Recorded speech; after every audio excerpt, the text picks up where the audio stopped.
Good afternoon, my dear students of class 12. Today I will complete the chapter reproductive health. Only one part is left, that is infertility. So today's topic is infertility. So what is the meaning of this term infertility? 1 minute. Okay. So, what is the meaning of that term infertility? That it refers to the ability to couple. It refers to the inability of a couple to produce children. Okay, so it is the inability. It refers to the inability of a couple to produce children. Inability of the couple to produce children in spite of unprotected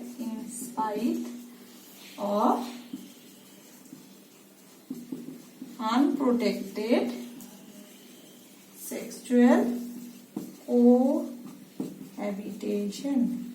Okay, so if inability of a couple is seen to produce children in spite of the unprotected, okay, if they have taken the protection, then that time the contraception will be there, so they will not be able to produce children.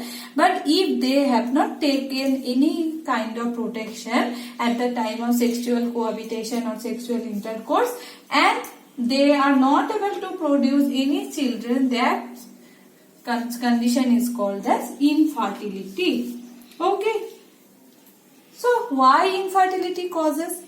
So what are the different causes of infertility? So this the reason of the infertility may be many. It may be physiological, it may be congenital, or many drugs or immunological. Okay, so what are the conditions? I am telling you one by one. That is, first one, you can consider the physical conditions of the body.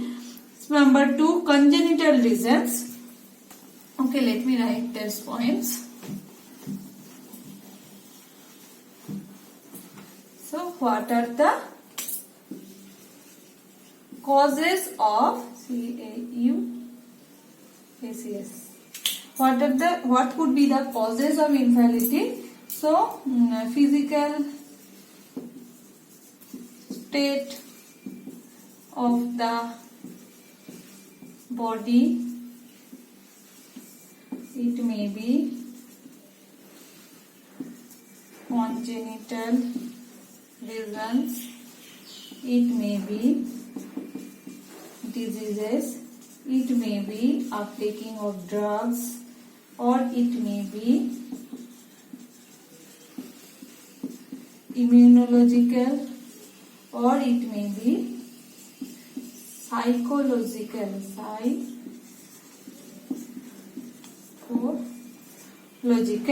Okay, so these are the main causes by which infertility can be seen. So first one is physical state or physical condition of the body. If the physical condition is not okay, then that couple may face this kind of problem. If some congenital reasons or factors may be there, some diseases due to the presence of some diseases, or due to the taking of too much of drugs, or it may be immunological problem, or sometimes it may be psychological problem also. So these are the main causes by which infertility can be seen. So for that reason, in India, often in India what happens, let me tell you, that in India often the female are blamed to not having the baby. Okay, so in India often the female is blamed for the couple being childrenless. If a couple is childrenless, then that time female is blamed, particularly in India. Okay, but it is not only the female is responsible for not having the children, it may be the cause of in males also. Okay, so there in the India that some infertility clinics are now developed so that they could help to diagnose the correct treatment of the disorder. First, a correct diagnosis is required. That means why the couple is not having a children. That's why some clinics are over there in India, and where and with the help of them, they can enable those couples to have children. And some, if they are having a problem, they can solve it, or some techniques has been discovered by which an infertile couple can have children. So today I will discuss about the different techniques. Okay. So some certain special techniques are called as assisted reproductive technologies. In general, it is called as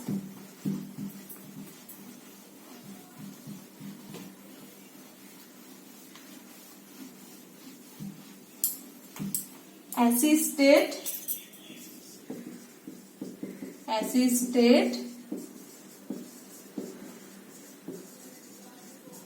reproductive technologies, and in short we can call it ART. Okay, some techniques are called as ART or assisted reproductive technologies. Okay, so when such corrective methods are not, means when all the possibilities may become, that time there are certain other special techniques which are collectively called as, these are the some special techniques by which a couple can have children. Okay, and under this ART, some are, first one is ET, second one is IVF, third one is GIFT, fourth one is ICSI, fifth one is AI.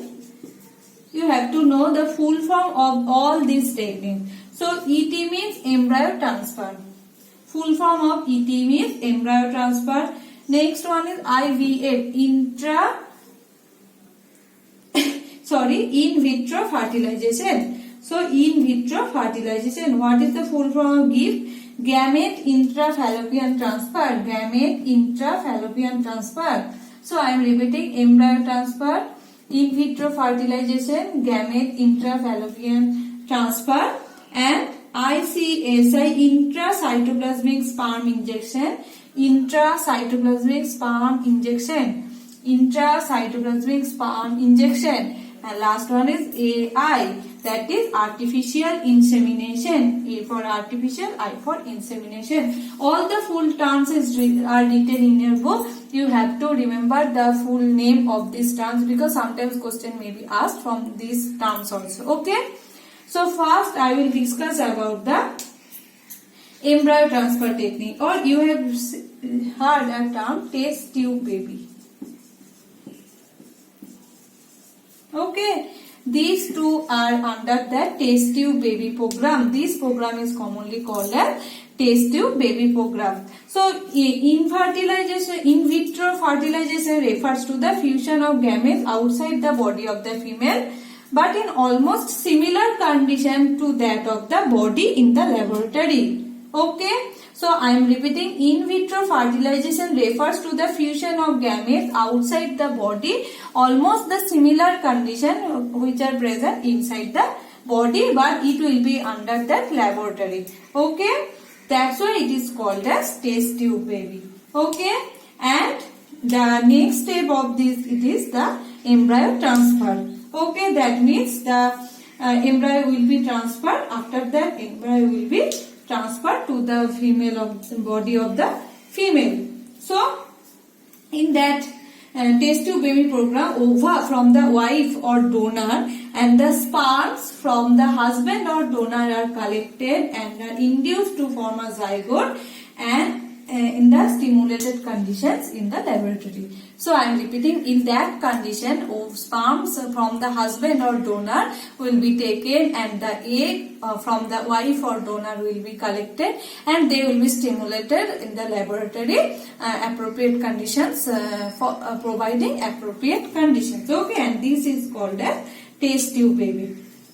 Now, that in vitro fertilization can be done by following ways: by ZIFT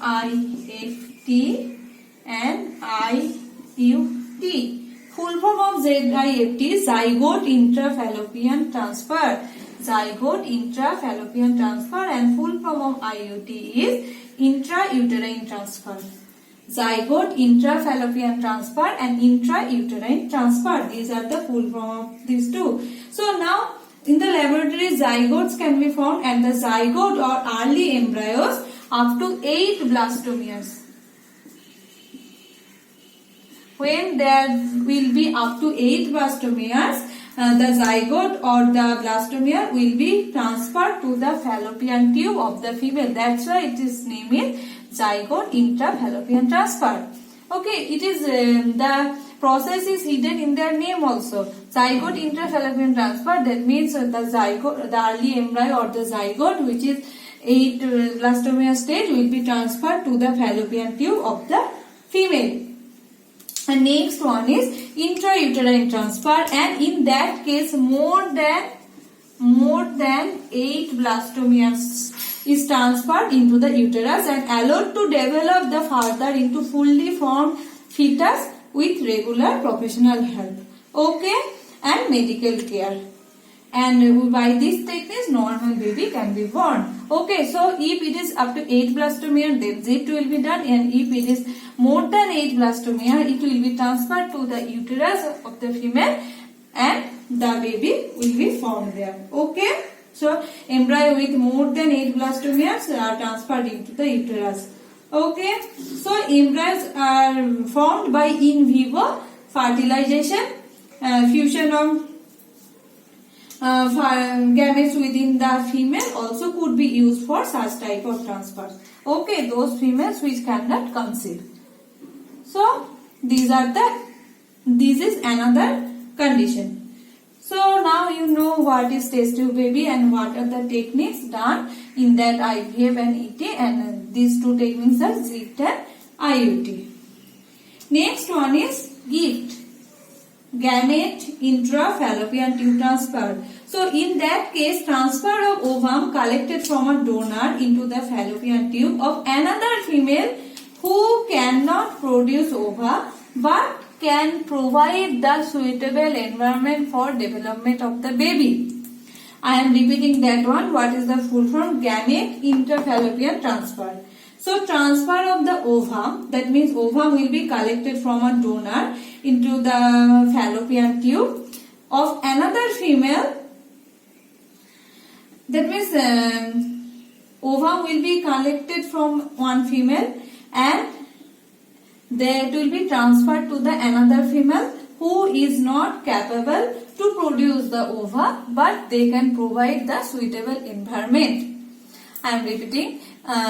In that case, 2 females are required, one female, and that female can produce ova. We will collect the ova from that female and we will place it to the another female who cannot produce the ova, but they can provide the appropriate condition for development of the ova. That is called as GIFT or gamete intrafallopian transfer. Okay. And in this method is useful for a female who cannot produce the ovums but provide the suitable conditions for fertilization, implantation and further development. Next one is ICSI, that is intracytoplasmic sperm injection. So it is also a special method of in vitro fertilization and development of early embryo under laboratory conditions. Okay, so in that case, sperms can be injected into the ovum for syngamy. So in that case, sperms can be injected. ICSI, full form is intracytoplasmic sperm injection. Intracytoplasmic sperm injection. So that sperms will be directly injected into the ovum. Okay. And last one is AI or artificial insemination. So in that technique or in this method, the sperm collected either from the husband or a healthy donor is introduced either to the vagina or into the uterus of the female. And this method is used to treat the infertility cases where the male partner is either unable to inseminate the female or there is very low sperm count. So this technique can be used if the sperm count in case of female is quite low or the male partner cannot inseminate. Okay, and that is called as artificial insemination. That is called as again artificial insemination. Okay, so these are the main techniques which can be found in these are the different techniques which are developed to provide to solve these infertility problems. Now, these techniques are very good, but these are having some drawbacks. Now I will talk about the drawbacks of these techniques.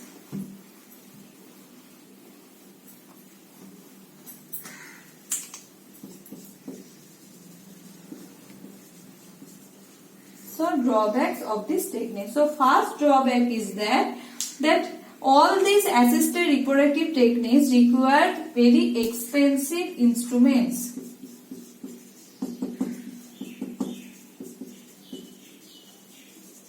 And high qualified professionals to handle the instruments. Okay, so this first drawback of this technique is for this technique high expensive instruments are required and high qualified professionals are also needed to handle with those techniques. Okay, so at present facilities are available only in few centers. It is available only in few centers in our country. So it is not widely spread till now. So it is only limited to few centers in our country. So what is the next drawback? So as these are related to expensive instrument, so the cost of these techniques will be high. So many people are unable to bear the expenses of this technique. So next is the limited number